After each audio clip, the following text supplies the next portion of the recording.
the farmers market that we started our entire farmers market journey in back in 2012. So just coming back is like a flood of memories. My booth was way down at the end and I was right next to the mushroom people. Not too far from me was my honey friends, all my honey people. So we're gonna do some interview today with one of our favorite bee people. And we've been talking to some of our CBD tea people, you know, locally Colorado grown hemp, which is incredible.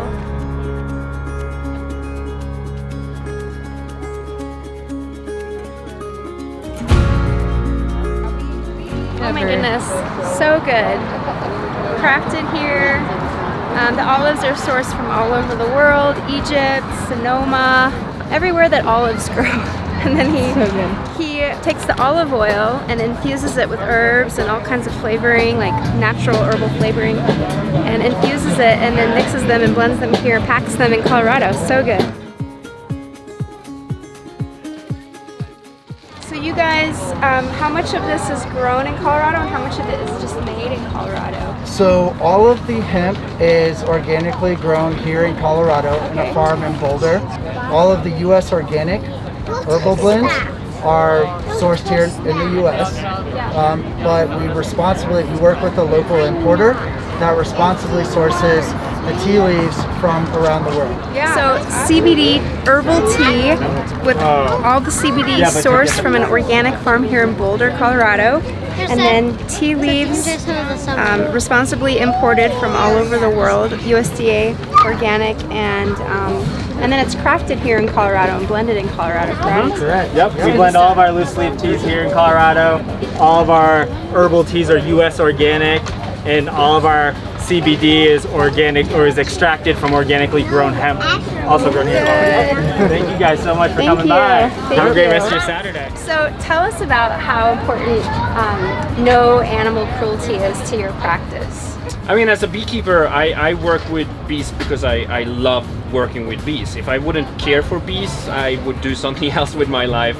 Yeah. And most important for me is to have healthy beehives. I need my bees to be able to run my business.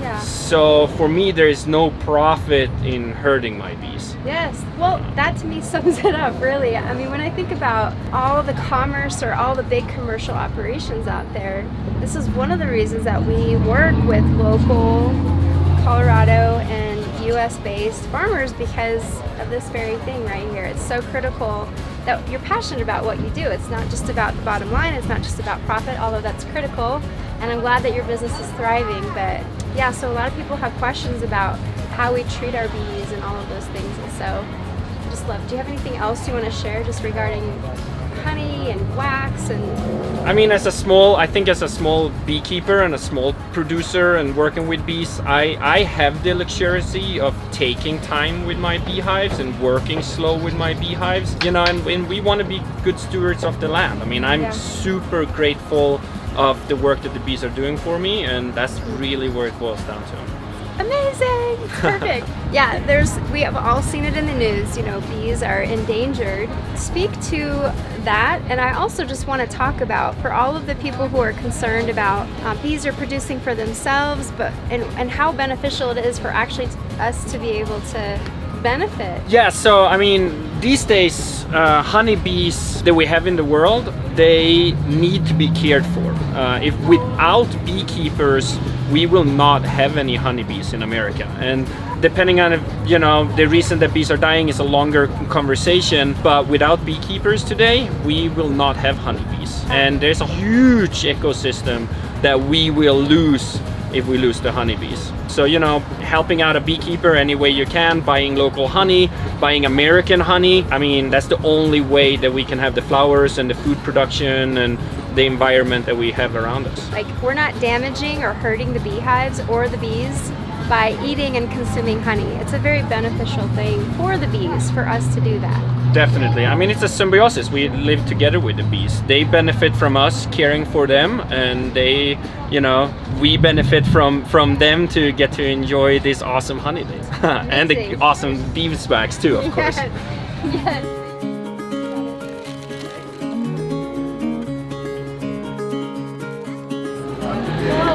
The secret too big Holland Farmers Market is having boys. Okay, so I feel so protective of our farmers, just having all these conversations at the markets, you know, understanding the difference between farm fresh, locally grown, versus commercialization of the entire food and grocery industry. So I want to give you a couple tips on how to properly shop locally. First thing is, when I'm shopping at the farmers markets, I'll talk to one of the people at the booth, and I'll ask them, is this grown here in the US? Is it grown in Colorado? I love to support Colorado, obviously, just because it's our state. A lot of times, some of the farmers markets, you'll find that people are importing international produce to the local farmers markets and selling that way. And so it depends on what your philosophy is. If you're fine with that, that's totally cool. But I just like to know who I'm supporting and where my money's going. Okay, so I'm standing in line. I bought fresh, non-GMO corn on the cob. I got watermelon, all this great... Hey, shh, Mama's on a video. I've been shopping from this particular farmer for 4 years now. He comes back every year with his wife. He had his children there today. And I'm like third in line. So I'm listening to the dialogue as I'm standing in line. And this lady in front of me, she's asking this farmer, she's like, so how do these compare to Costco? And I'm sorry, this is where I get really polar and I get really fierce about protecting our farmers. What an idiotic question. How does this compare to Costco? Large commercialization of the food industry. We are stripping our farmers of their profits, and I don't mean just like farmers, I mean the local small farmers who are caring about our soil. Like, I just did an interview with one of our beekeepers, and he's like, we want to care for the land. And if you talk to small farmers who care about what they're doing, they care about the land, they care about the soil, they care about how things are done, they care about you as their consumer. And so my second tip would be, ask good questions, but don't count the cost or question the price, just pay the price. So the man was like, yeah, I picked these yesterday. I mean, everything, I ask questions like, hey, are these tree ripened? And so I bought a couple boxes of peaches and nectarines. And tree ripened means that they weren't pre-picked before they were actually ready and then stored in a shed somewhere. They were actually picked from the tree when they were ripe. Of course, fruit and food is most nutrient rich when it's picked ripe.